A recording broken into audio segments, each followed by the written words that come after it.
Noticentro 1, CMI. Buenas noches, bienvenidos a las noticias. Los siguientes son los tres hechos más importantes de hoy en Colombia. Las fuertes lluvias de las últimas horas provocaron emergencias en varios departamentos. En Antioquia, 4 personas permanecen desaparecidas por la creciente de un río. En norte de Santander, las lluvias afectaron un tramo de la vía de la Soberanía. En Meta y Santander también hubo afectaciones por las precipitaciones. Vamos a hablar más de esta noticia en nuestra emisión nacional a las 9 de la noche. Fue condenado a 42 años y 8 meses de cárcel John Paulos, confeso asesino de la DJ Valentina Tres Palacios. Un juez de Bogotá condenó a Paulos por feminicidio agravado y ocultamiento de pruebas. El estadounidense de 37 años de edad habría asesinado a la joven de 21 años luego de golpearla en repetidas ocasiones. Tras cumplir su condena en Colombia, John Paulos será expulsado del país. Hace 1 año y medio fue encontrado el cuerpo sin vida de la joven dentro de un contenedor de basuras en el occidente de Bogotá. Ampliación de esta noticia en nuestra emisión nacional a las 9 de la noche. El Ministerio de Hacienda concedió esta noche el aval fiscal a la reforma pensional. El Minhacienda envió un concepto al Congreso en el que certifica que los cambios en el sistema de protección a la vejez son sostenibles en el corto, mediano y largo plazo. Ampliación de esta noticia en nuestra emisión nacional a las 9 de la noche. Las siguientes son las noticias más importantes del mundo hoy. Presidente Biden cierra la frontera a solicitantes de asilo y restringe acceso a migrantes. Juicio al hijo de Biden en el centro de la polémica. Podría ir a la cárcel. Peligrosa ola de calor amenaza a Estados Unidos. Biden arremete contra Netanyahu y dice que Israel está prolongando la guerra en Gaza con fines políticos. Asesinan a alcaldesa en México. Había sido secuestrada el año pasado. Esposa del presidente del gobierno español a declarar en calidad de investigada ante la justicia por corrupción. Elon Musk sacude las redes sociales y acepta el contenido pornográfico en X. El mandatario de Estados Unidos, Joe Biden, firmó un decreto con el que se permite la deportación de personas que crucen de manera irregular la frontera con México, luego de que se superen los 2.500 cruces de este tipo por semana. Con el fin de mitigar la crisis migratoria de indocumentados que enfrenta Estados Unidos, la cual ha generado el cruce de integrantes de bandas criminales como el Tren de Aragua, el presidente Joe Biden anunció una orden ejecutiva que busca restringir de manera drástica las solicitudes de asilo en la frontera con México, una de sus medidas migratorias más duras de su mandato, que llega en plena campaña para las elecciones de noviembre. Today I'm announcing actions to bar migrants who cross our southern border unlawfully from receiving asylum. Migrants will be restricted from receiving asylum at our southern border unless they seek it after entering through an established lawful process.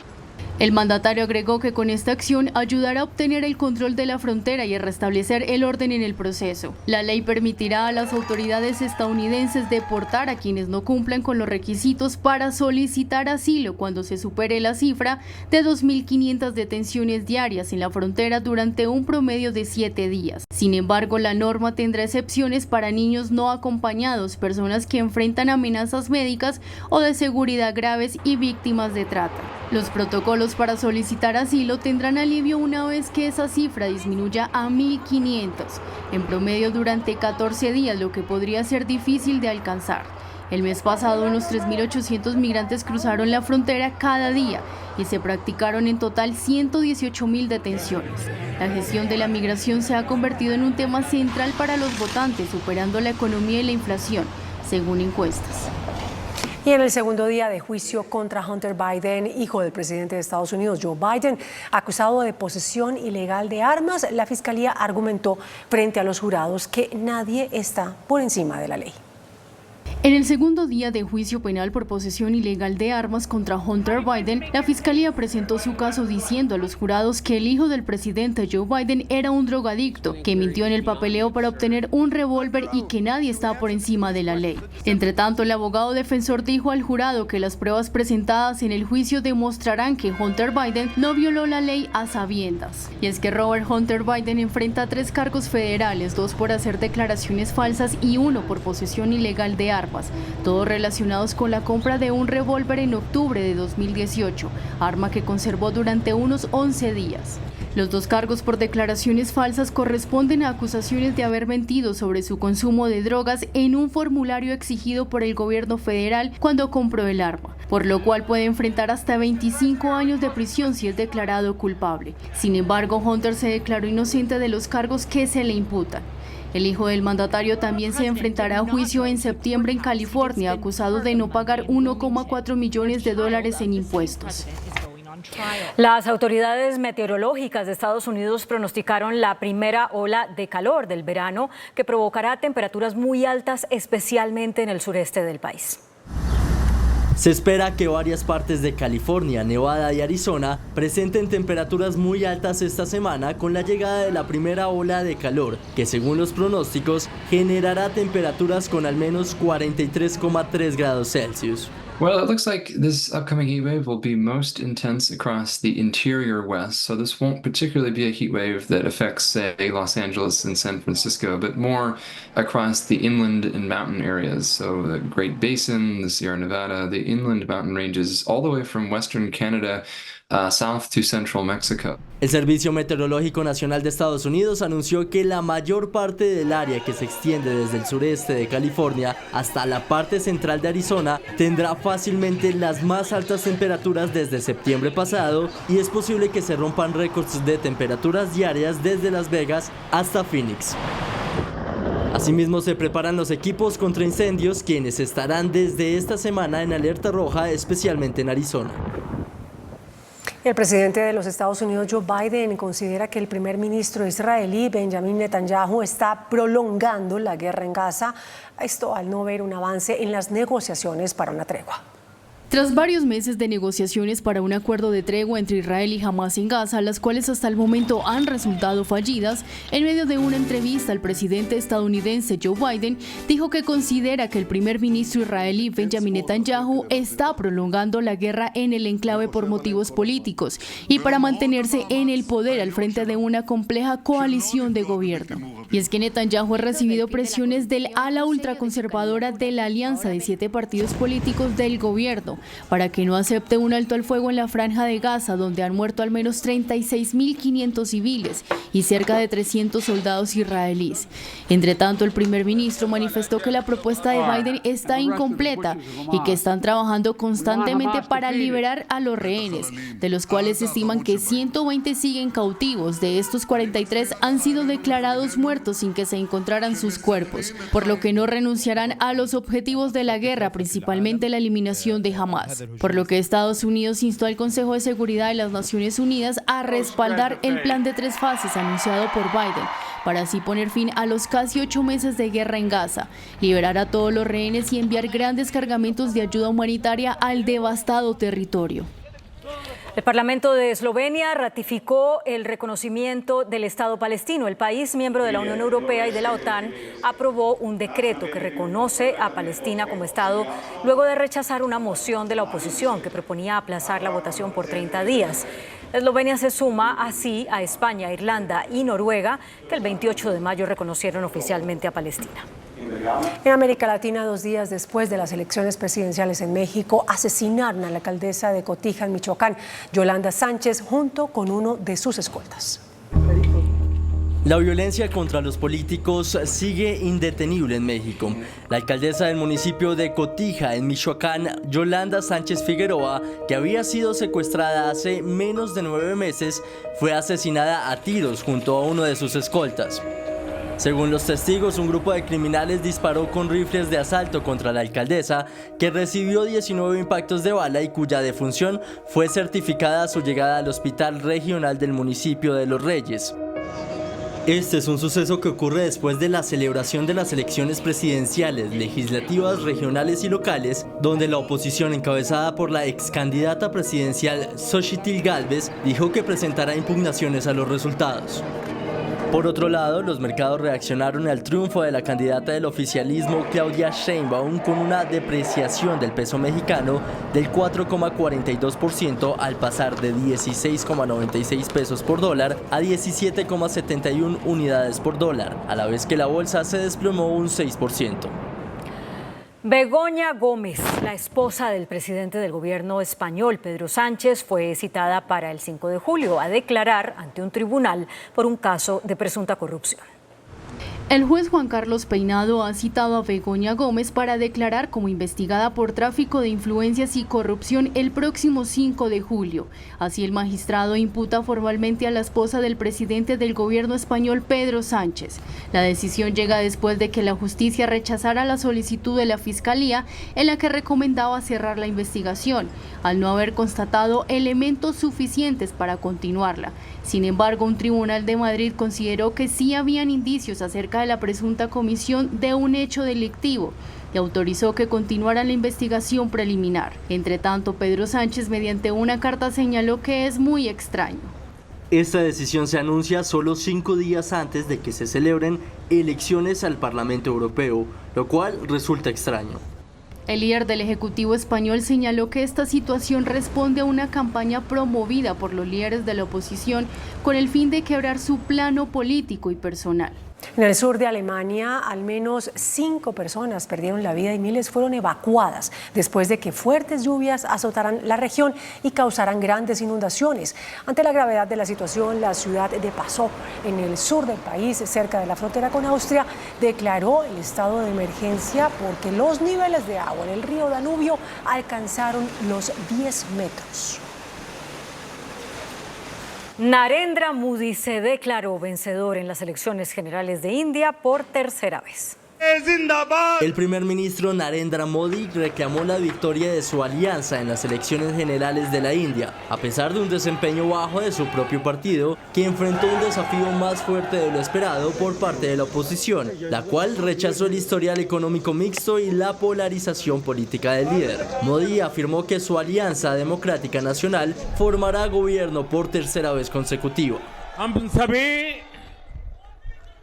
जनता जनार्दन के बहुत आभारी हैं। देशवासियों ने भाजपा पर, एनडीए पर पूर्ण विश्वास जताया है। Estas han sido las mayores votaciones del mundo, con una duración de 6 semanas y en las que participaron el 66,3% de la población, equivalente a casi 650 millones de personas. Una nueva ley de protección de menores en España elevará la edad mínima para tener redes sociales. El proyecto subirá la edad de 14 a 16 años e incluye una serie de modificaciones al Código Penal. También integrará revisiones pediátricas para detectar adicciones tecnológicas. Una sonda espacial china descendió desde la cara oculta de la Luna hacia la Tierra. Esta misión es la segunda del programa del gigante asiático en esta región lunar y tuvo como objetivo recoger muestras geológicas, lo que es un hito histórico para la exploración espacial. Elon Musk anunció que permitirá que la red social X, anteriormente conocida como Twitter, tenga material pornográfico. El magnate Elon Musk admitirá en su plataforma X de forma expresa y oficial la pornografía, según la última actualización de sus políticas publicada por la red social, donde las nuevas normas admitirán tanto contenido violento como imágenes pornográficas reales, de dibujos animados y las generadas por inteligencia artificial. El contenido para adultos cubre nuestro enfoque para compartir contenido sexual consensuado y desnudez para adultos. El contenido violento cubre discursos violentos y medios violentos para permitir un enfoque más holístico para combatir la violencia en todas sus formas. Según la empresa, la forma de equilibrar la publicación de pornografía es restringiendo la exposición a contenidos para adultos a los niños o a los usuarios adultos que decidan no verlos. La policía de Denver, Colorado, en Estados Unidos, empezará a usar drones para su trabajo. El Departamento de Policía de Denver implementó una serie de drones para responder con mayor rapidez a los llamados de emergencia y así determinar si la situación amerita que acudan los oficiales. La función principal de estos objetos será la búsqueda de personas desaparecidas, así como también rastrear sospechosos y registrar escenas de crímenes. En este sentido, los drones serán utilizados por la policía para responder a los llamados al 911 y luego de comprobar el estado de la escena, los oficiales decidirán cuál es el siguiente paso a seguir. Hola, buenas noches, bienvenidos a Entrevistas CMI. Recuerden que este es el horario habitual de Pregunta Yamit de nuestro director Yamid Amat. El expresidente y Premio Nobel de Paz Juan Manuel Santos le dirigió una carta en las últimas horas al secretario general de las Naciones Unidas, Antonio Guterres, explicando el alcance de lo que se firmó con la guerrilla de las FARC en 2016. Esto a raíz de la pretensión de algunos funcionarios del gobierno Petro y de palabras ambiguas del propio mandatario de los colombianos en relación con la posibilidad de convocar una Asamblea Nacional Constituyente que lo permita hacer con este acuerdo suscrito con la entonces guerrilla. Nuestro invitado de hoy es el expresidente Juan Manuel Santos. Señor expresidente, buenas noches, bienvenido a Entrevistas CMI. Buenas noches, Gerardo. Muy complacido de estar con usted. Señor presidente, ¿el propósito de su carta efectivamente es cuál? El propósito de la carta es doble. Por un lado, hacer un recuento de todo lo que se hizo durante el proceso de negociación y de aprobación del acuerdo aquí en Colombia, pero también en Naciones Unidas, las resoluciones del Consejo de Seguridad para garantizar que todo lo que se aprobaba y toda la implementación no irían en contra de la Constitución colombiana. Y ahí está en la carta, en forma muy clara, ese recuento, pero más allá de eso, el propósito de la carta es que habiendo hecho ese análisis, dejemos de discutir sobre algo que no va a suceder, no puede suceder. Convocar una constituyente utilizando el proceso de paz es un imposible, eso nadie lo va a aceptar y por eso espero que el presidente Petro y su canciller Murillo pues recapaciten y no vayan a ir a Naciones Unidas a pedir ese aval porque no se lo van a dar y dejan al país muy mal. Ese es el propósito de la carta. Presidente, ¿las circunstancias lo forzaron a usted a hacer ese escrito de 2 páginas? Las circunstancias de querer usar el acuerdo como excusa para convocar ilegalmente una constituyente, sí, me sentí en la obligación de hacer un recuento de cómo fue que hicimos un esfuerzo monumental desde el comienzo de las negociaciones, precisamente para que el acuerdo quedara enmarcado dentro de nuestra Constitución, para que su implementación quedara dentro de nuestra Constitución, y por eso me parece que no tiene ningún sentido ahora querer utilizar el acuerdo para violar la Constitución. La otra parte contractual de ese acuerdo la encabeza el señor Rodrigo Londoño, quien el viernes pasado precisamente sacó también un comunicado diciendo que el acuerdo no permite ninguna convocatoria de constituyente y que en eso sí no pueden estar de acuerdo con el presidente Gustavo Petro. Y no solo eso, sino que Rodrigo Londoño es testigo que la discusión que se llevó a cabo en el proceso de negociación sobre este tema fue una discusión amable, como sucedió con muchos otros temas, pero que en forma explícita se negó la solicitud de convocar una constituyente. Por eso nadie entiende que ahora algunos quieran interpretar un capítulo, un párrafo que hay en el acuerdo diciendo que ahí hay una convocatoria, un mandato al presidente para convocar una constituyente. Eso no tiene ni pies ni cabeza, y si el propio Rodrigo Londoño que firmó el acuerdo y en el caso de este servidor que también firmó el acuerdo decimos que eso no es cierto, ¿para qué siguen insistiendo? Entonces, vuelvo a uno de los propósitos de la Carta. Por favor, este país tiene muchos problemas en este momento para resolver, para que continuemos discutiendo sobre algo que no va a suceder, que es una constituyente convocada por vías ilegales. Señor expresidente Juan Manuel Santos, ¿a qué atribuye que personajes que han trabajado siempre por la paz, como Álvaro Leiva, ex canciller, y el exfiscal, exprocurador, expresidente de la Corte Constitucional como Eduardo Montealegre, saquen esa tesis de que los acuerdos sí permiten convocar, y fue más allá el doctor Montealegre, al decir que por un decreto excepcional? ¿A qué atribuye usted que personas de ese nivel sostengan y defiendan esa tesis? Pues mire, yo no voy a ponerme a controvertir con Álvaro Leiva. Él ha tenido estas tesis desde hace algún tiempo y yo respeto mucho al doctor Montealegre, pero en este caso tengo que discrepar 100% de su apreciación, pero no se trata de pelear y de controvertir, sino de buscarle al país algunos mecanismos de convivencia y de solución, y este no es un mecanismo de convivencia ni es una solución, porque es ilegal. No se puede convocar una constituyente por fuera de los parámetros que la Constitución establece. Así de sencillo. Es decir, mediante un proyecto de ley, luego revisión en Corte Constitucional, luego votación popular con el mínimo del 30% del censo, que son unos 13,5 millones, 14 millones de votos, y luego una convocatoria de elección de los miembros de esa Asamblea Nacional Constituyente, como sucedió en el 91. Así es, ese es el procedimiento, y si el presidente quiere explorar ese camino, bienvenido sea, nadie le está diciendo que no, pero no se invente atajos ilegales porque nos pone a todos en problemas. Claro, y cuando digo, presidente, que sucedió en el 91, es que la Constitución del 91 dejó expresamente y taxativamente cuáles son las formas de modificar la propia Constitución. Así es.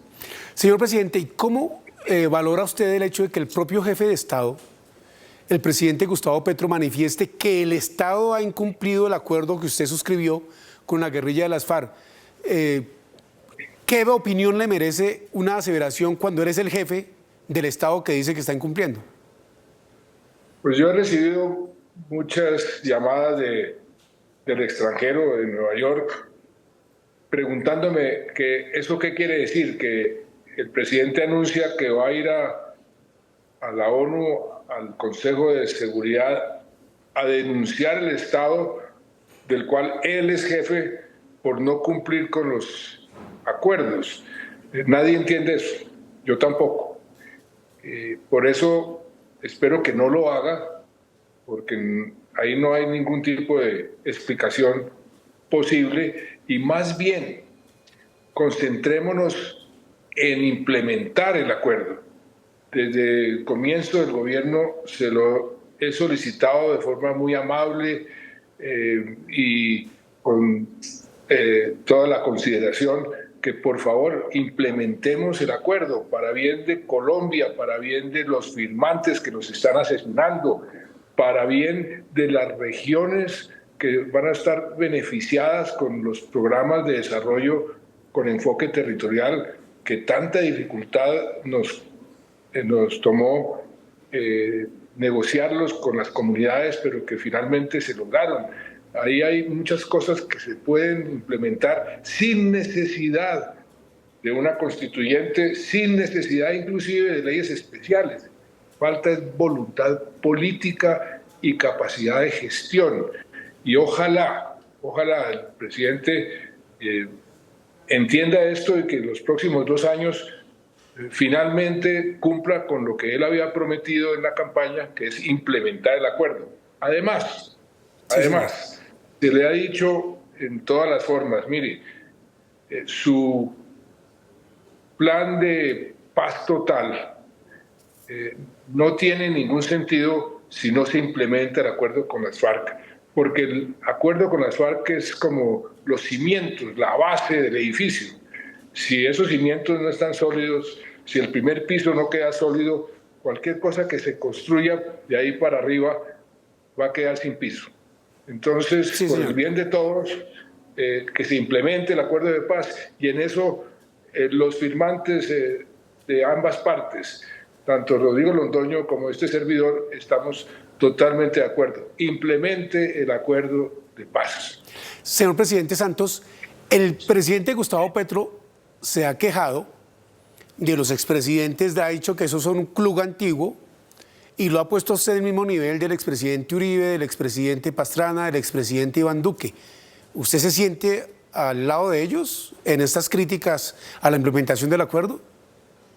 Estoy al lado de ellos en una sola cosa, en que ninguno de los expresidentes aprueba que se viole la Constitución, porque todos juramos cumplir con la Constitución cuando nos posesionamos como presidentes.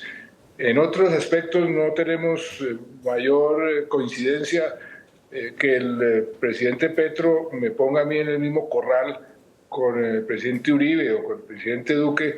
Pues todo el mundo sabe que eso no es así, que no es cierto. Tenemos opiniones muy diferentes sobre muchas cosas, pero sí coincidimos en que la Constitución no se puede violar.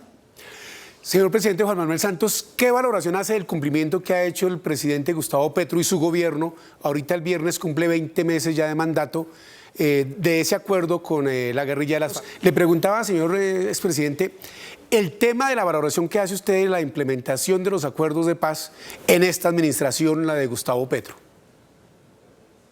Pues mire, el presidente Duque hizo muy poquito, porque él era enemigo del proceso de paz e implementó muy pocas cosas del acuerdo. Todos quisimos pensar que el presidente Petro iba a acelerar la implementación, pero infortunadamente ha sucedido lo contrario. Lo poquito que dejó Duque, por ejemplo, en la infraestructura que se tenía en Palacio para la implementación del proceso, la acabó de desmantelar y no la reemplazó. Hace más de casi 2 años nos prometió que iba a nombrar un gerente de alto nivel, con presupuesto, con poder para implementar el proceso, el acuerdo, y no se ha logrado, no lo estamos todavía esperando. Entonces, como han dicho muchos de los verificadores del acuerdo, pues poco se ha avanzado en este gobierno. Lo dice el propio Rodrigo Londoño cuando dijo hace unos meses que parecería que se hizo más en el gobierno de Duque que en el gobierno de Petro, cosa que dice mucho. Y por eso ojalá en estos 2 años que le quedan al presidente Petro se ponga las pilas, como dicen popularmente, y todos estamos listos a colaborarle para que se implemente el acuerdo de paz. Y eso es lo que le van a decir en Nueva York cuando vaya al Consejo de Seguridad. Le van a decir, presidente Petro, por favor no nos traiga los problemas internos de su país, que ese no es nuestro problema, pero por favor implemente el acuerdo de paz, porque esa es su obligación y la obligación del Estado colombiano. Eso se lo van a decir. Señor expresidente Santos, ¿y esa no implementación del acuerdo de paz bajo la administración de Gustavo Petro se da por acción o por omisión, o por qué? Por omisión, porque no se ha tenido la capacidad de organizar el Estado y porque algunos no han tenido interés. Por ejemplo, quieren que lo que se pueda lograr lo capitalice otro grupo, el grupo del ELN o el de las disidencias. En fin, hay una serie de factores, pero básicamente la falta de capacidad gerencial y de buen gobierno que le ha faltado al gobierno Petro en la implementación del proceso, como en muchas otras cosas. Dice usted que la base de todos esos otros acuerdos, con el ELN, con la segunda Marquetalia, con las disidencias de Iván Mordisco, también con grupos paramilitares, que es lo que llama el gobierno paz total. Es el acuerdo de paz con las FARC, porque hay un poco de transformaciones que todavía están en veremos y que deben hacerse para que se logre mayor equidad social en el país y, por supuesto, reconciliación. ¿Cómo ve usted el avance de esos otros procesos en este gobierno? Pues mire, Gerardo, usted sabe que yo tengo una frase que los expresidentes calladitos somos más bonitos, y no me gusta opinar sobre cómo va el presidente en esta cosa, en esta otra. No lo hice durante el gobierno de Iván Duque, queriendo hacerlo, porque muchas veces me tocó aguantarme para no salir a criticar. Lo único que le digo es que los acuerdos con los demás grupos no van a tener éxito si el acuerdo con las FARC no se implementa. Y aquí hay que ponerle a esos acuerdos lo que yo he llamado rigor y método. Por ejemplo, en cualquier acuerdo con cualquier grupo armado ilegal, uno requiere una buena planificación, zanahoria, pero también garrote. Y aquí ha faltado garrote. Los grupos armados, las disidencias, los del ELN, los de la Segunda Marquetalia, en estos ceses al fuego, lo que han hecho es aprovechar para reclutar más gente, para fortalecerse, y eso no se debe permitir. Presidente, hay unas voces críticas desde el pacto histórico que manifiestan: Santos siempre sale a criticar a Petro y que él no ha implementado el acuerdo. ¿Por qué celoso del proceso que él suscribió? ¿Qué les responde a ustedes, a quienes manifiestan eso? No, pues soy celoso y defensor del acuerdo, por supuesto, eso no tiene ninguna discusión. Y por eso quiero que no se negocien con otros grupos a expensas del acuerdo con las FARC, que se negocie sobre el acuerdo con las FARC. No son excluyentes, pero no sea a expensas del acuerdo con las FARC.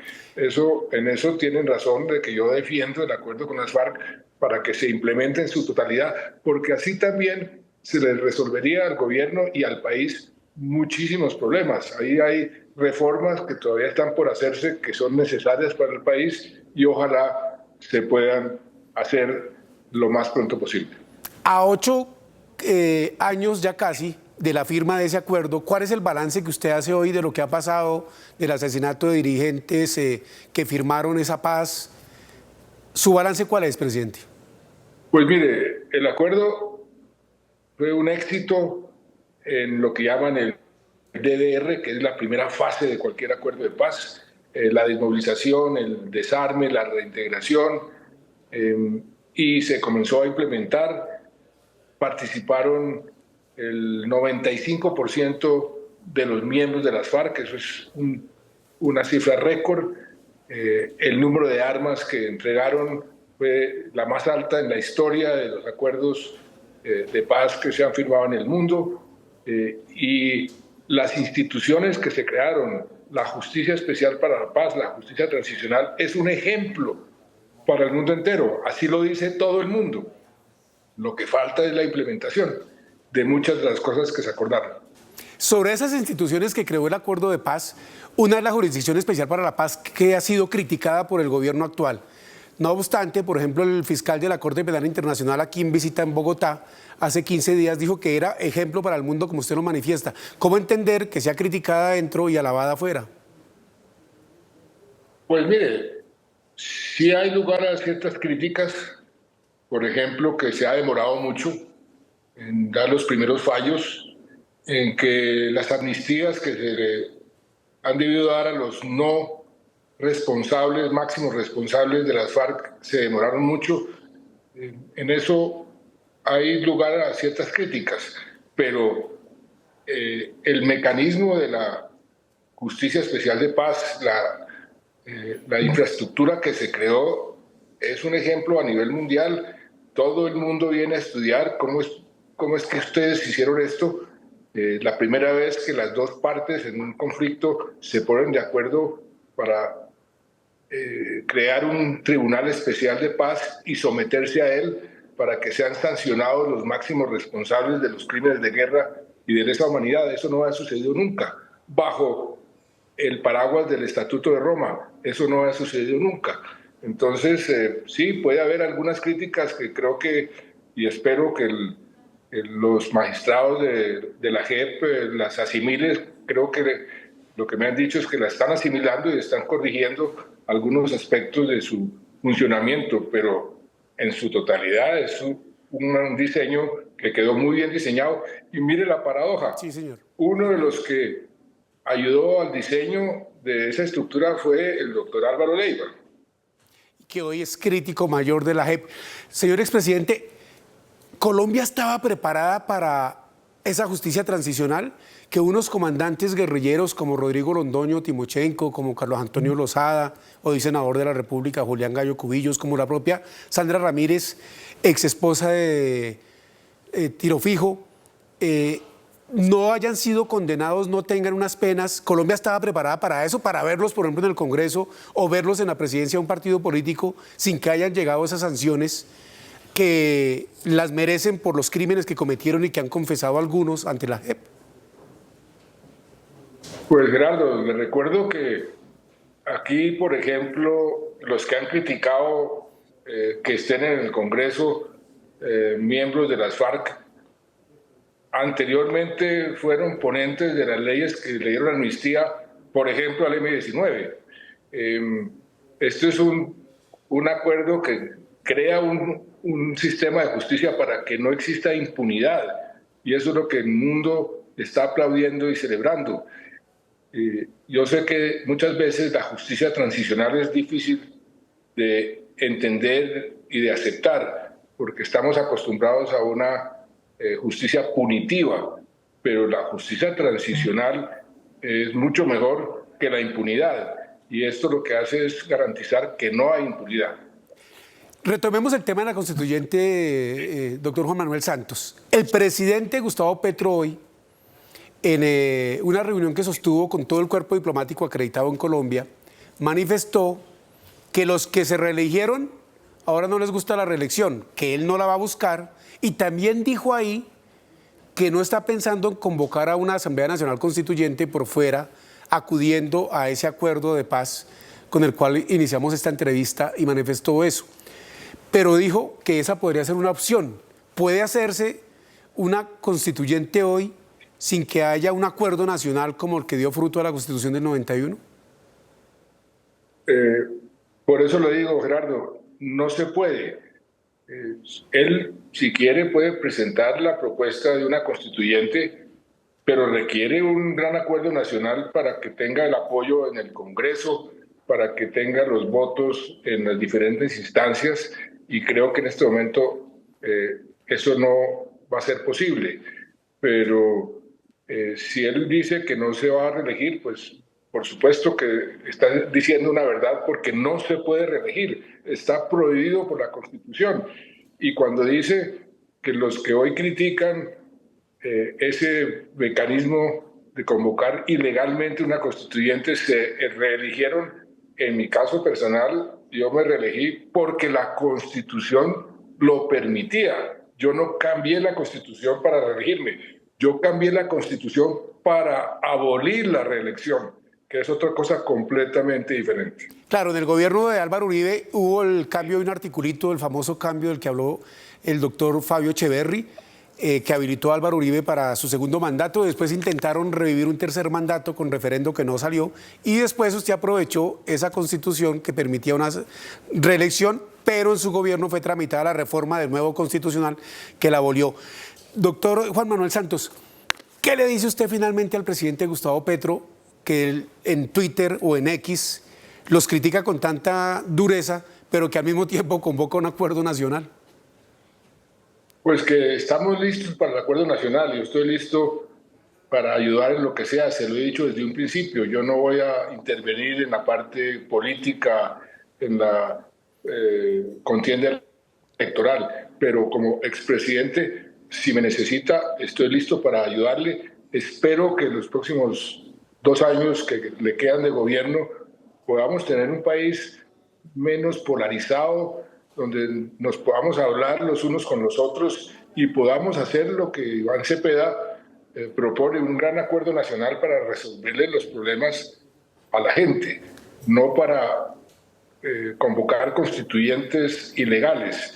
Y si podemos resolverle los problemas a la gente, que de eso se trata, pues vamos a tener un país mejor. Si no podemos dialogar constructivamente, pues vamos a seguir deteriorando las instituciones y deteriorando el diálogo tan necesario para que las democracias funcionen. Él es el expresidente Juan Manuel Santos, Premio Nobel de Paz, el hombre que logró la paz con la guerrilla de las FARC, más de 50 años en lucha armada, y que hoy es objeto de críticas por parte del presidente Gustavo Petro, y esa confrontación en términos políticos y jurídicos en relación con la posibilidad, dice el presidente, que no se puede, de convocar una Asamblea Nacional Constituyente acudiendo a esos acuerdos. Señores presidente, muchas gracias por estar en Entrevistas CMI. A ustedes, muchas gracias. Y a ustedes, televidentes, los invitamos a que continúen aquí con las noticias de Colombia y el mundo en Noticentro 1 CMI. Buenas noches. Tragedia por creciente del río Mutatá en Antioquia. 4 desaparecidos. Lluvias arrasan con carretera que comunica norte de Santander y Arauca. Irregularidades en contratos de gestión de riesgo suman 5 billones de pesos. Alerta Contraloría. Presidente Petro insiste en una constituyente y arremete contra expresidentes. Expresidente Santos califica de error y propuesta sin futuro, constituyente basada en el acuerdo de paz. Reaparece Iván Márquez, firma acuerdo para iniciar diálogos con el gobierno el 24 de junio. Condenan a 42 años de prisión a John Paulos por asesinato de Valentina Tres Palacios. Nuevos casos de feminicidio en Cundinamarca y Medellín. Se hunde nuevamente proyecto para reducir salarios de congresistas. Toma pacífica de la Nunciatura. Protestas en la Universidad Nacional. Gobierno da aval a la reforma pensional. Aprobada bonificación para funcionarios del Ministerio de Trabajo. Iniciamos nuestra segunda hora de noticias. Hay alerta en gran parte del país por el aumento de las lluvias. En Antioquia, una mujer y su pequeño hijo fueron arrastrados por la creciente de un río en el municipio de Mutatá. 2 pescadores de la región también permanecen desaparecidos. Una pareja de esposos, sus hijos mellizos de 4 años y otro menor viajaron al río Mutatá en el Urabá antioqueño. Cuando los 5 disfrutaban del día de sol, fueron sorprendidos por la creciente. La corriente arrastró a la mamá con uno de sus hijos. Horas más tarde se conoció que otros 2 pescadores corrieron con la misma suerte. Esto es un espacio en donde muchas personas van porque es un espacio de recreación. Una persona que estaba allá pudo alertar la creciente súbita, desalojan a todas estas personas, pero lastimosamente esta familia está a 200 metros más abajo de donde estaban todas las personas y lamentablemente el río se los llevó. Cerca de 50 personas de bomberos de 4 municipios, Defensa Civil, funcionarios de una empresa de turismo, comunidad y familiares avanzan en la búsqueda. La gobernación de Antioquia reveló que la cifra de damnificados por la temporada de lluvias ya llegó a los más de 7.700. 83 municipios que tienen riesgo por deslizamiento y 116 municipios tienen riesgo por inundación. 15 municipios ya decretaron la calamidad pública y obviamente nosotros venimos haciendo un acompañamiento con todas las capacidades interinstitucionales. Siempre he sido enfático y el gobernador así lo ha dicho. Según las autoridades, este año 7 personas han fallecido por situaciones asociadas a las lluvias. En norte de Santander, las fuertes lluvias arrasaron con una carretera que comunica a esa zona del país con Arauca.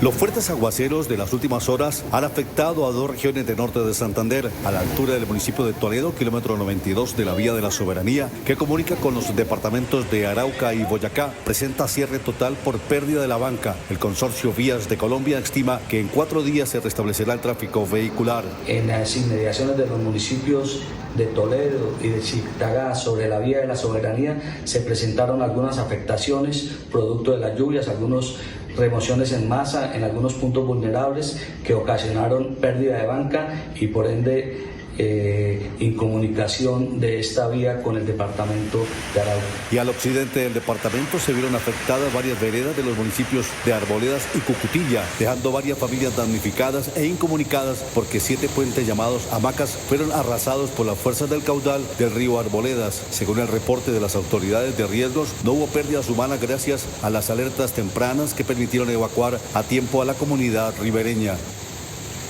Y en los departamentos de Santander y El Meta, las lluvias provocaron emergencias.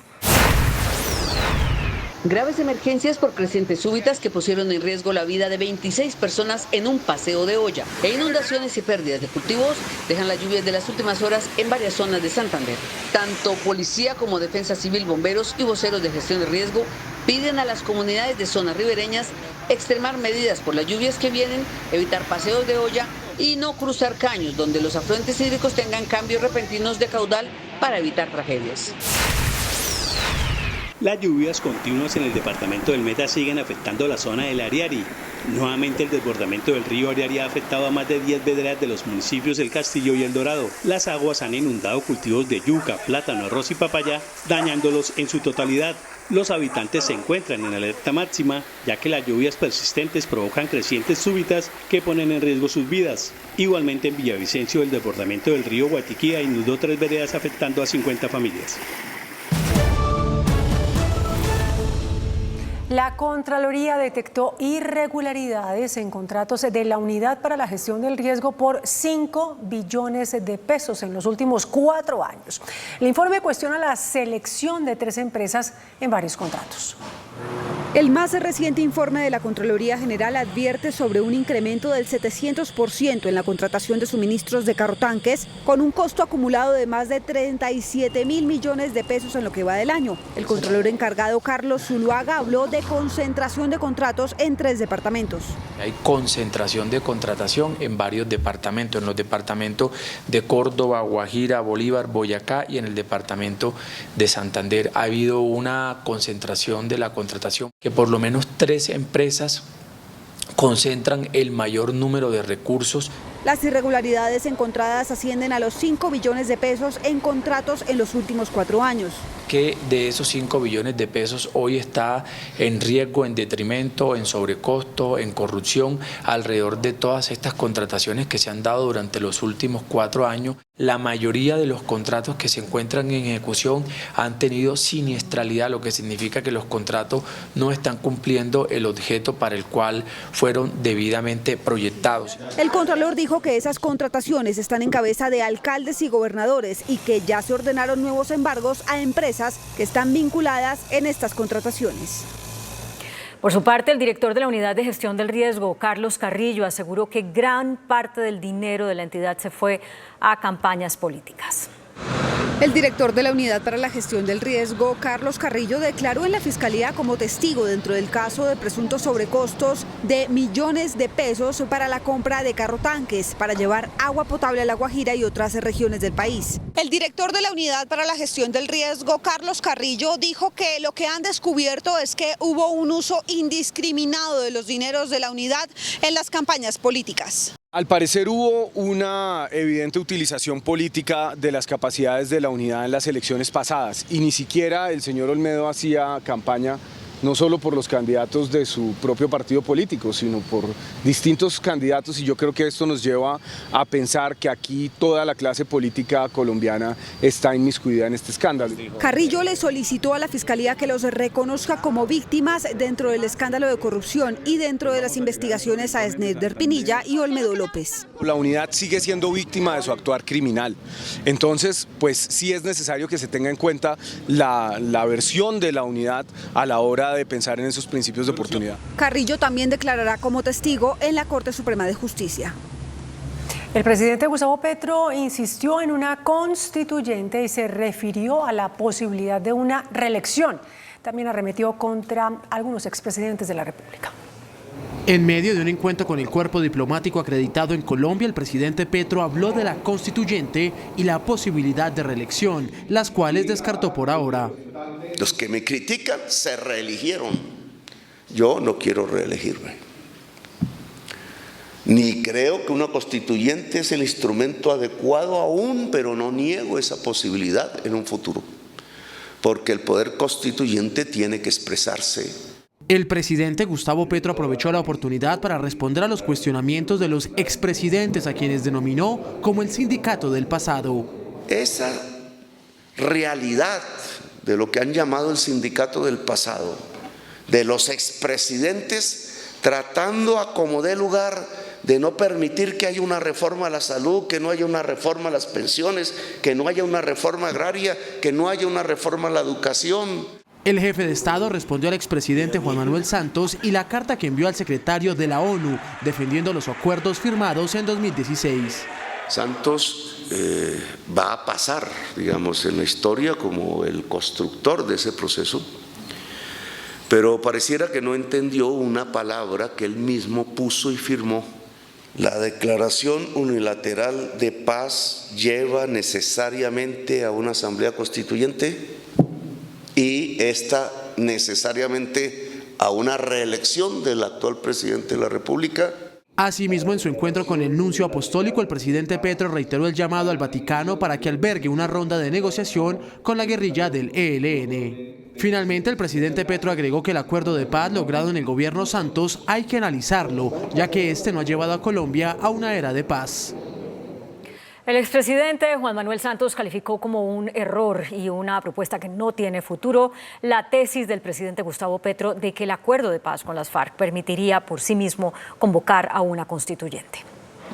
El expresidente Juan Manuel Santos y Premio Nobel de Paz explica los alcances de la carta que le dirigió al secretario general de las Naciones Unidas en relación con el acuerdo suscrito con la guerrilla de las FARC y una posible constituyente que quisiese convocar el presidente Gustavo Petro. El propósito es que el presidente se olvide de utilizar el acuerdo de paz como la excusa para convocar a una constituyente y que ojalá se olvide de la idea de convocar a una constituyente por fuera de la Constitución y que esta discusión no tiene ningún sentido, no tiene ningún futuro. Dice Santos que lo que debe hacer el mandatario actual es aplicar y cumplir los acuerdos de paz. Y que en lugar de seguir buscando excusas o denunciando ante las Naciones Unidas que el Estado, del cual él es jefe, no está implementando, que se dedique a implementarlo. No necesita constituyente, no necesita leyes especiales, necesita voluntad política,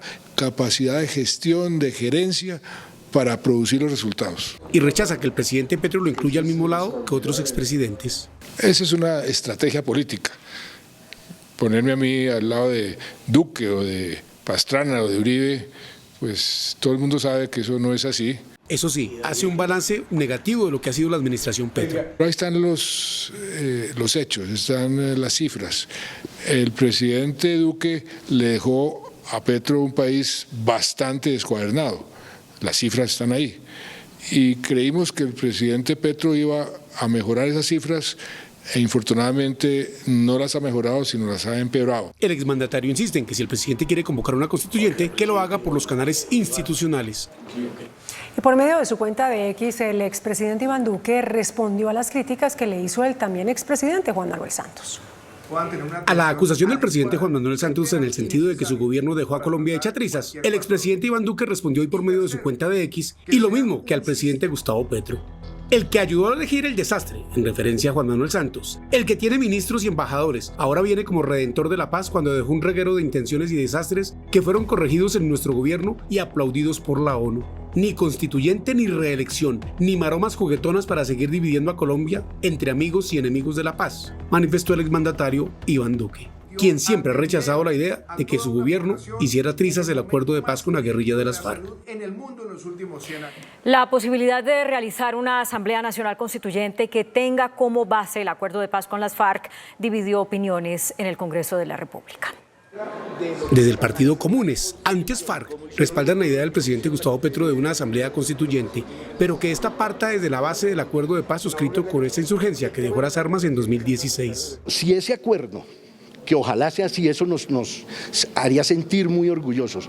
Sirve para sentar las bases de un gran consenso nacional, de un gran acuerdo, que termine en el mayor acuerdo posible desde el punto de vista político de cualquier sociedad, que es una asamblea constituyente, bienvenido. Otros sectores políticos cuestionan la idea del presidente Petro. En el acuerdo de paz no hay ni un literal, ni un inciso, ni nada que indique la posibilidad de una constituyente. Dos, que dentro de la lógica que ha llamado el presidente Gustavo Petro de una constituyente por los incumplimientos, el gobierno de Gustavo Petro es el que ha incumplido la implementación de los acuerdos porque sencillamente no genera presupuesto.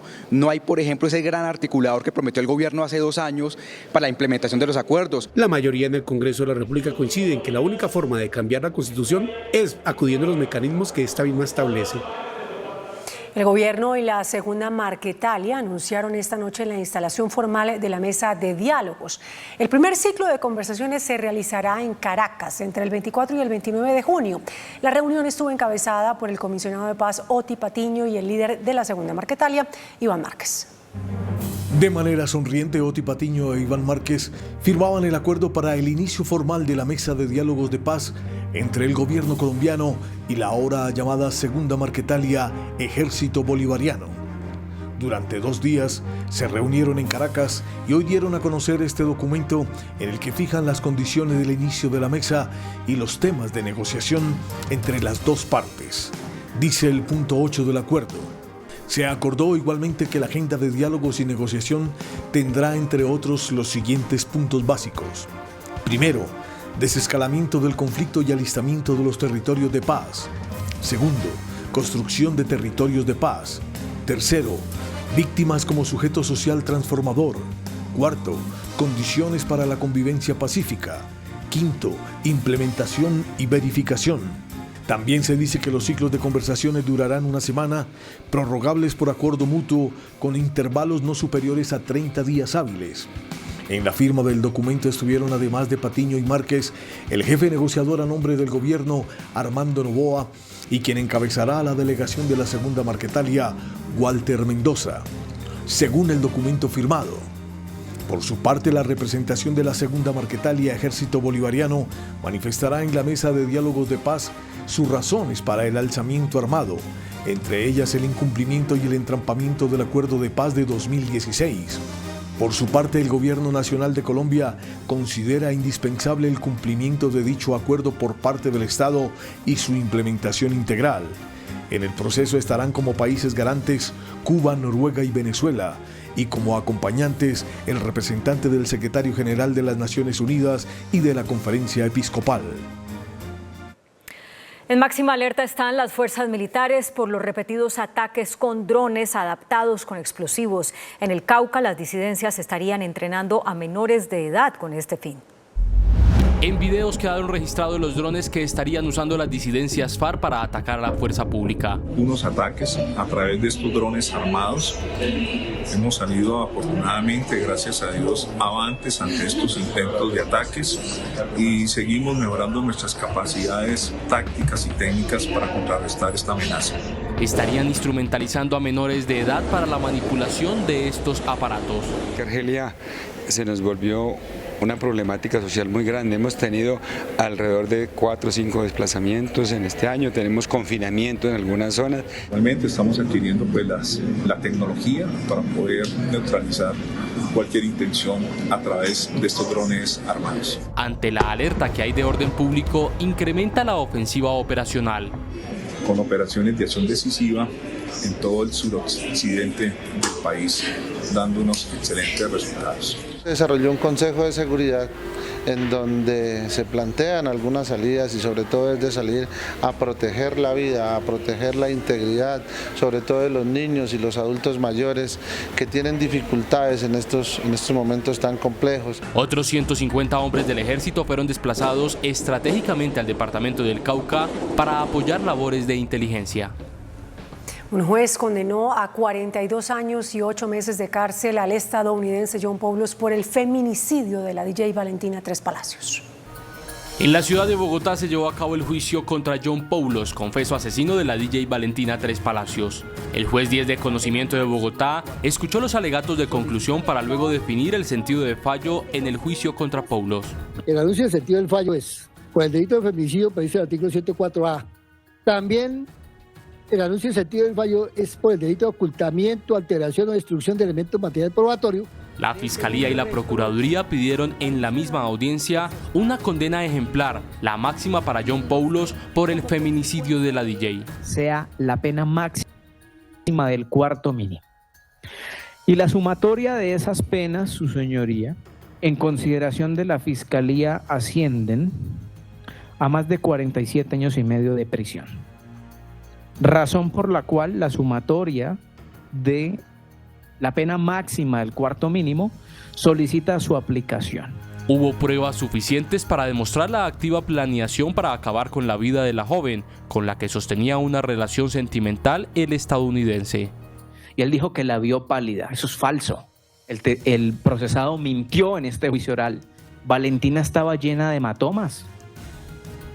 O sea que pálida no estaba. El cuerpo sin vida de Valentina fue hallado dentro de un contenedor de basuras en la madrugada del 20 de enero de 2023 en la localidad de Fontibón, en el occidente de Bogotá. Y otro caso de feminicidio fue perpetrado por un hombre en Cundinamarca. Una joven de 25 años fue asesinada por su expareja con la que había terminado la relación hacía varios meses. Un sujeto habría asesinado con una escopeta a su expareja de 25 años de edad, identificada ella como Lady Daniela Moreno Buitrago.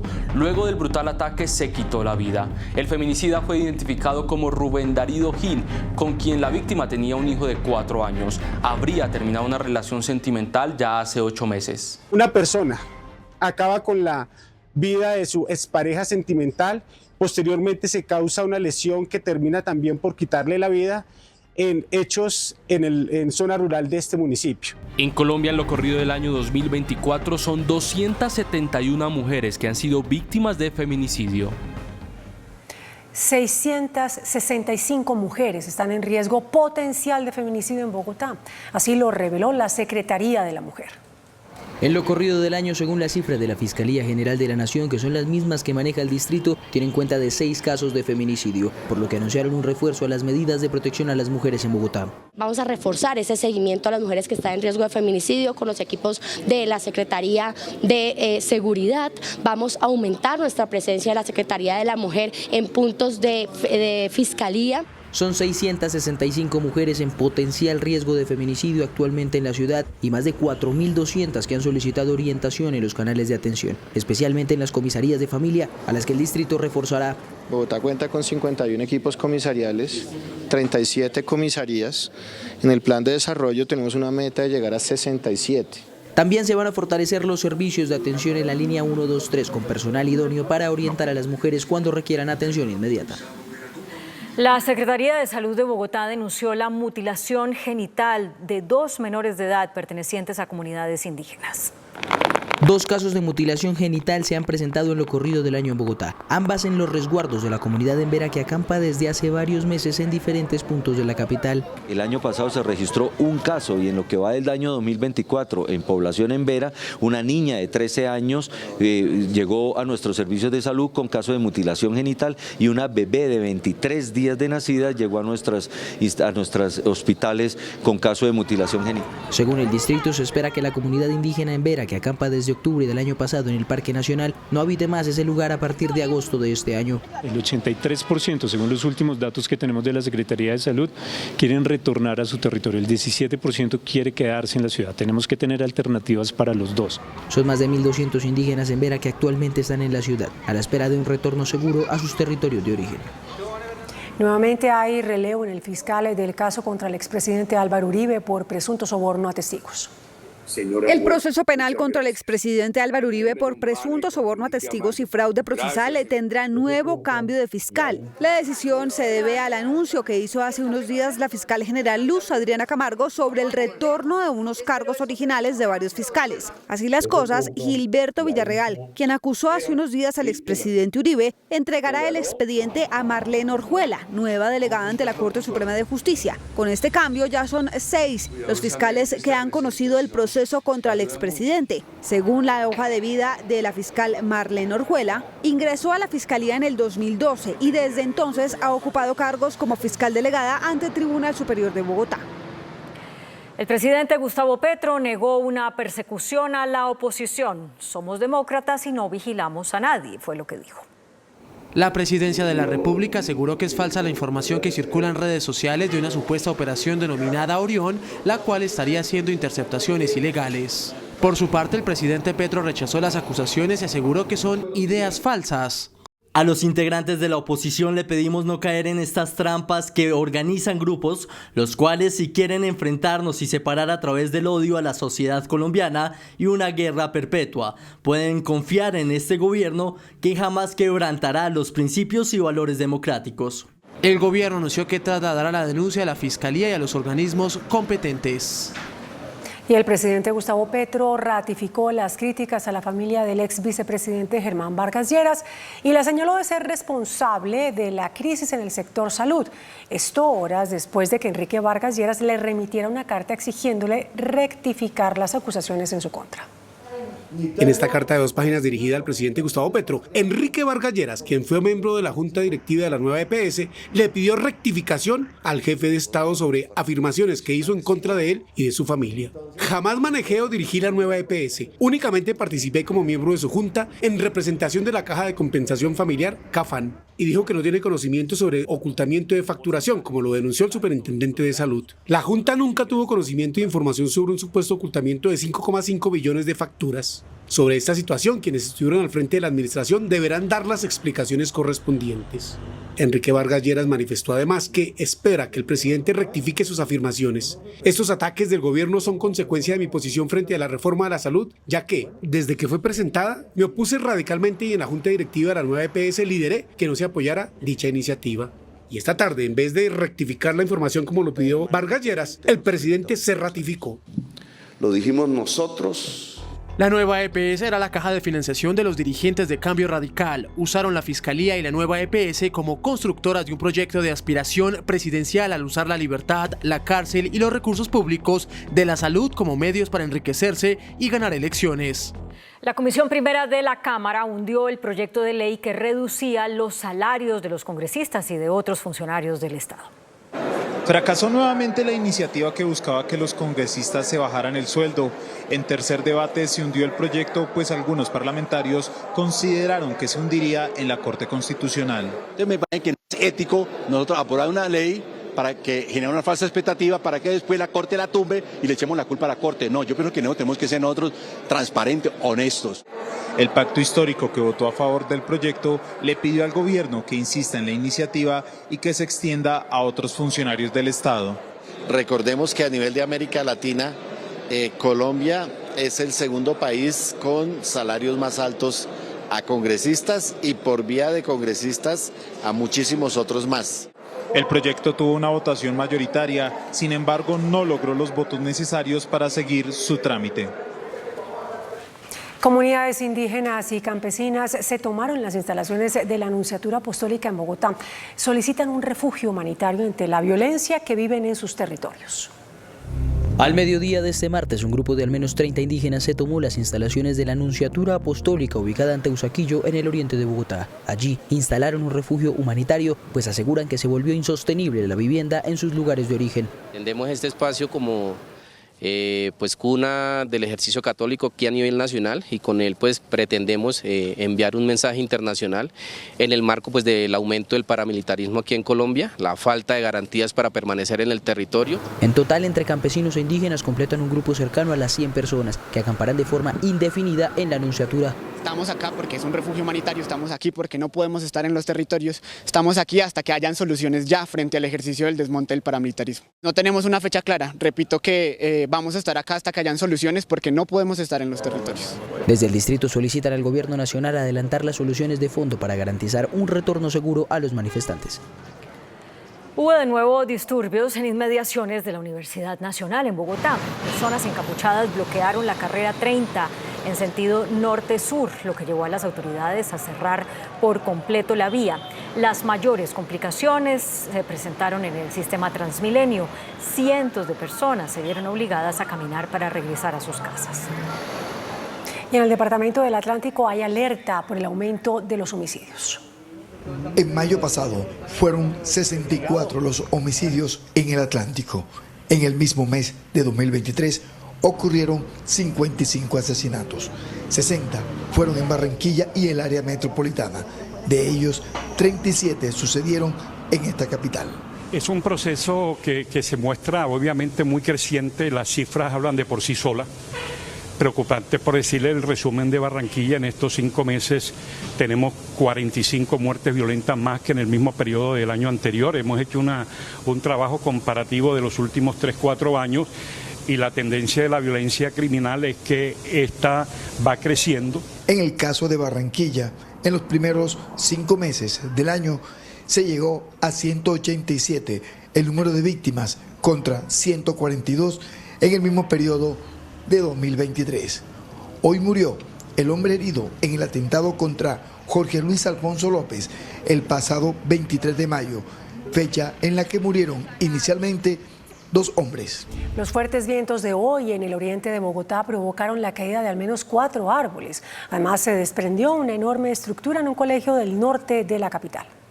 Este fue el momento en el que una gigantesca estructura se desprendió del 4º piso del colegio Friedrich Naumann en el norte de la ciudad, dejando 2 menores de edad lesionados. Inmediatamente se activaron los protocolos de atención de emergencias para atender a los 2 estudiantes de 6º y 8º grado, quienes recibieron atención prehospitalaria por parte de una ambulancia de la Secretaría de Salud y posteriormente fueron trasladados a la Fundación Cardioinfantil para una valoración completa. Los fuertes vientos, especialmente en el oriente de la ciudad, provocaron la caída de varios árboles sobre la vía. El hecho de mayor consideración se presentó en el barrio 20 de julio, donde 4 vehículos resultaron afectados por el desprendimiento de un gigantesco árbol que a su paso también se llevó 2 postes de luz. Otros 2 árboles cayeron en la localidad de Usaquén. El primero sobre la carrera 9 con calle 128 y minutos más tarde el segundo cayó en plena calle 155 con carrera 14. En el centro de la ciudad se presentó otra de las caídas que obligó al cierre total de la carrera 13 a la altura de la calle 24, provocando gran congestión vehicular. La ANDI denunció un aumento en el robo de cilindros y dispositivos de oxígeno clínico. Según la ANDI, en el último mes se han registrado 1.260 casos de robo de cilindros y de concentradores de oxígeno en domicilios de pacientes que los requieren. Los departamentos en donde se presenta el mayor número de estos casos son Antioquia, Bolívar, Atlántico, Norte de Santander y Cundinamarca. A través de un video difundido en redes sociales, la ANDI denuncia un mercado negro de estos insumos. Personas inescrupulosas llegan a las viviendas haciéndose pasar por personal autorizado de las empresas de gases medicinales y tras diferentes argumentos, como por ejemplo que deben llevar a mantenimiento los concentradores y cilindros de oxígeno, los retiran sin entregar ningún equipo a cambio. El robo de estos cilindros y su posterior comercialización ilícita puede representar riesgos para la salud de quienes los adquieren. A través de un comunicado, la deportista Luz Adiela Álvarez se reveló que ha sido objeto de amenazas de muerte. Es un llamado urgente al presidente Gustavo Petro y a las autoridades locales y regionales solicitando garantías para su vida. Se desconoce quiénes serían los responsables de estas amenazas.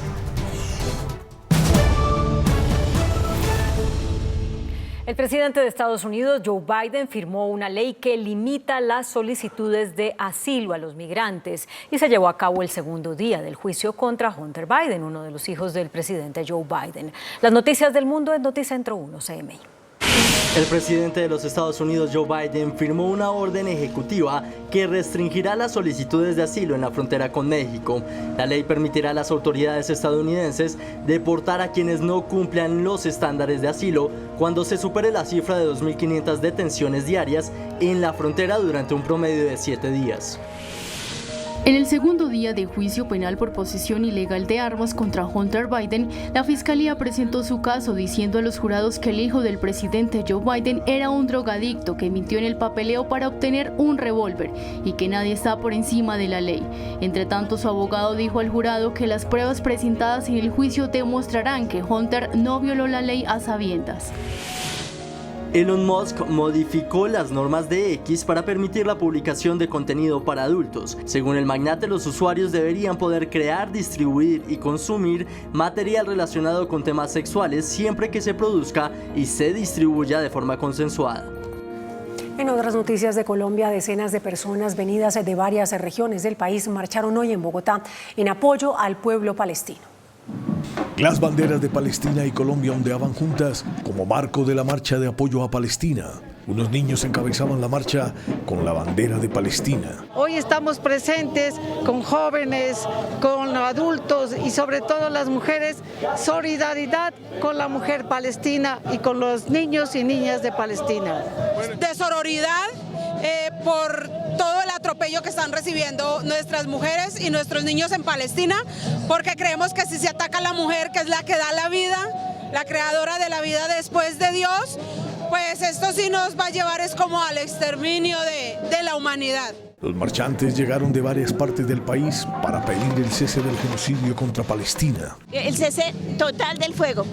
Que dejen de hacer masacres y genocidios, no solamente en el Estado palestino, sino en Colombia, porque nosotras las víctimas de la Unión Patriótica somos directamente víctimas de los israelíes, tanto de Rafi Eitan como de Yair Klein. La marcha salió de la Universidad Nacional por la calle 26 hacia el occidente. Tuvo una primera parada en la Embajada de Estados Unidos. Posteriormente, llegó a donde quedaba la Embajada de Israel en Bogotá. Allí hubo un plantón y consignas contra la guerra en Gaza que ha dejado más de 36.000 víctimas palestinas, especialmente niños y mujeres. Esta noche el Ministerio de Hacienda avaló el financiamiento de la reforma pensional. Dijo que esta es sostenible en el corto, mediano y largo plazo. El concepto del Ministerio de Hacienda comienza con una relación de los propósitos y beneficios sociales que para el gobierno implica la aprobación de la reforma pensional en el Congreso. Los hombres de 65 años o más y las mujeres de 60 años o más que no cumplan con los requisitos para obtener una pensión recibirían un ingreso recurrente durante su vejez. El Ministerio de Hacienda, en cabeza de Ricardo Bonilla, precisa en este documento los mecanismos de protección a la vejez. A través de una transferencia del gobierno nacional o de una renta vitalicia subsidiada. Sobre la sostenibilidad del gasto en pensiones y los subsidios para la población vulnerable adulta mayor, esto dice el Ministerio de Hacienda. Son fiscalmente factibles, manteniendo la sostenibilidad del sistema de protección de la vejez y de las finanzas públicas en el largo plazo. Al final del documento, el Ministerio de Hacienda le dice a la Cámara que la reforma tiene su bendición y la considera sostenible. Entre tanto, el Comité de la Regla Fiscal se pronunció a través de redes sociales señalando que es necesario tener en cuenta que en el corto plazo, mientras que con el sistema actual se esperaban 1,8 millones de pensionados en 2040, con la reforma habría 2,1 millones. La entrega del aval fiscal para la reforma pensional generó controversia en el Congreso. El debate de la iniciativa se aplazó. El Ministerio de Hacienda le envió un concepto al Congreso de la República en el que le da aval fiscal a la reforma pensional que será discutida en los próximos días. Sin embargo, para congresistas de la Comisión Séptima, las cuentas no son claras. Esperamos que el ministro de Hacienda venga y lo sustente aquí a la plenaria de la Cámara de Representantes en el cuarto debate. Pero nos llama mucho la atención que el propio gobierno, el propio Ministerio de Hacienda, reconozca que esta reforma pensional no alivia el problema del pasivo pensional, sino que lo agrava y que a pesar de eso le termine dando un aval fiscal. Nos parece un sinsentido. Y es que hoy se esperaba que iniciara la votación de la reforma pensional en plenaria de Cámara, sin embargo no se logró la modificación del orden del día. Mañana tampoco se discutirá, dado que la sesión le corresponde a la oposición, que debatirá varios proyectos de autoría de Cambio Radical y el Centro Democrático. Así las cosas, el trámite de la reforma pensional arrancaría hasta la próxima semana, pues no hay citación por el momento para el jueves y viernes. El Ministerio del Trabajo anunció la aprobación de los recursos para cubrir el pago de bonificaciones y la nivelación salarial de los funcionarios de la entidad que se declararon en huelga.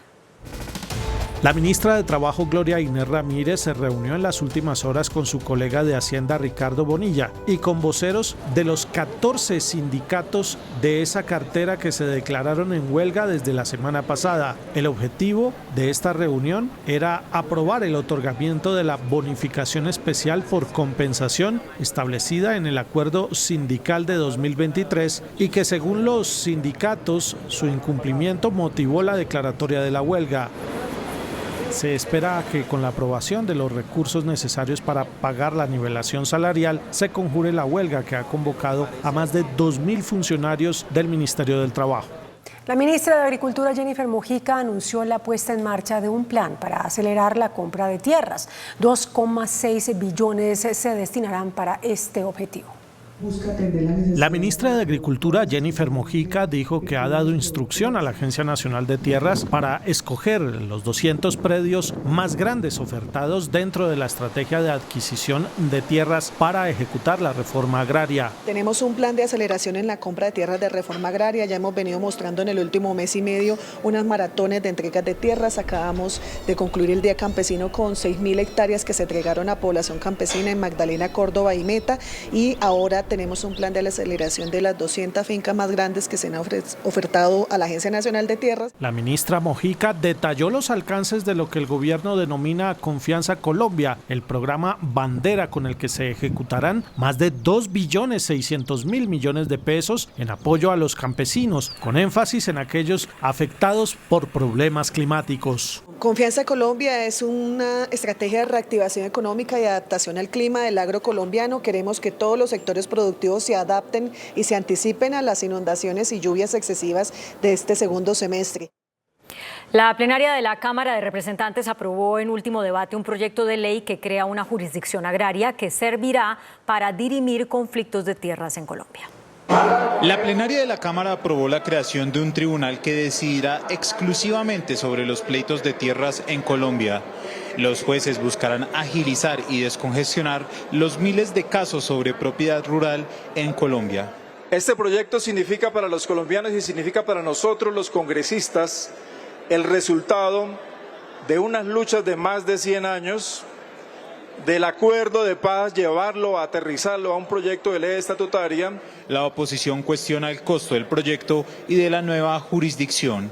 Por estar aquí con el afán de aprobarle al gobierno sus propuestas a pupitrazo, no caigamos en que esta jurisdicción termine siendo ese mecanismo que facilite la expropiación. El proyecto pasará a conciliación entre Cámara y Senado para convertirse en ley de la República.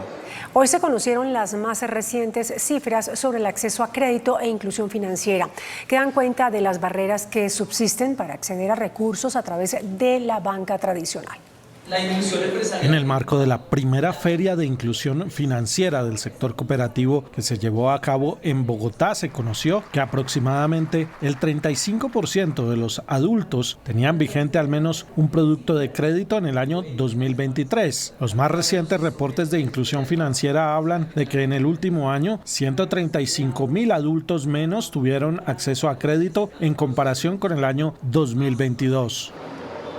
Una de las posibles explicaciones son las altas tasas de interés, por lo que el sector solidario se muestra como una alternativa de crédito barato. Esto es muy importante para combatir, por ejemplo, el gota a gota en sectores donde pues casi que la economía popular está capturada por este tipo de créditos que manejan una tasa de usura y que es un tema ilegal. También preocupan las brechas de género a la hora de tener acceso a crédito. Las mujeres enfrentan hoy mayores barreras.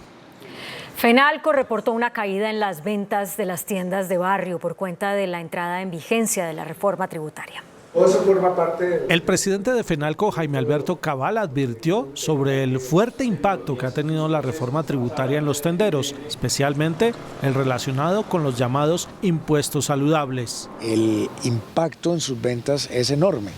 ¿Por qué? Porque obviamente el 70% de sus productos tiene hoy un sobreprecio de 10 o 15% más que antes de que hubieran sido grabados. El dirigente gremial también advierte sobre un oscuro panorama en la medida en que los impuestos sigan subiendo. Las ventas siguen cayendo por 16 meses consecutivos. Es una caída que oscila alrededor del 7%. Fenalco adelanta un programa de implementación de la inteligencia artificial enfocado a que las empresas utilicen esta tecnología para optimizar sus ingresos. Las exportaciones colombianas aumentaron 17,9% en abril, según el DANE. El resultado obedece al aumento en las ventas externas de combustibles y otros productos de la industria extractiva. El país recibió más de 4.400 millones de dólares por exportaciones. La directora del DANE, Piedad Urdinola, anunció el inicio del censo económico, una medición sobre los negocios formales e informales que no se llevaba a cabo hace 34 años. El Departamento de Estadísticas DANE dio inicio hoy a la primera fase del censo económico, una de las más ambiciosas encuestas a realizar por parte de este organismo y que pretende dimensionar el tamaño de los negocios en Colombia. La primera fase inicia con las grandes empresas. Con las grandes empresas y conglomerados económicos del país, que serán medios por medio de un cuestionario digital que se encontrará en la página web del DANE. Una segunda etapa del censo económico buscará medir, entre otros aspectos, el tamaño de la economía informal y las ventas ambulantes. En agosto, los censistas del DANE empezarán a recorrer las zonas urbanas del país, tocando las puertas de los establecimientos, viviendas con actividad económica visible y vendedores de calle que hacen parte de los sectores de industria, comercio, servicios, construcción, servicios financieros y de seguros, transporte y servicios públicos domiciliarios. El índice de capitalización de la bolsa, que mide el comportamiento de las 25 principales acciones, cerró al alza. El índice selectivo MSCI Colcap de la Bolsa de Valores de Colombia subió 0,29% a 1.404 puntos. La acción que más subió fue la de Grupo Sura, con una alza de 4,61% a 34.520 pesos. La acción que más bajó fue la de Nutresa, con una pérdida de 5,25% a 56.000 pesos. La acción más transada de la jornada fue la de Preferencial Bancolombia, al movilizar 18.807 millones de pesos, con una variación positiva de 0,47% a 34.240 pesos. La plenaria del Senado aprobó la conciliación del Plan de Desarrollo y subsanó un vicio de procedimiento que ordenó corregir la Corte Constitucional. Indicadores económicos en Noticentro 1 CMI.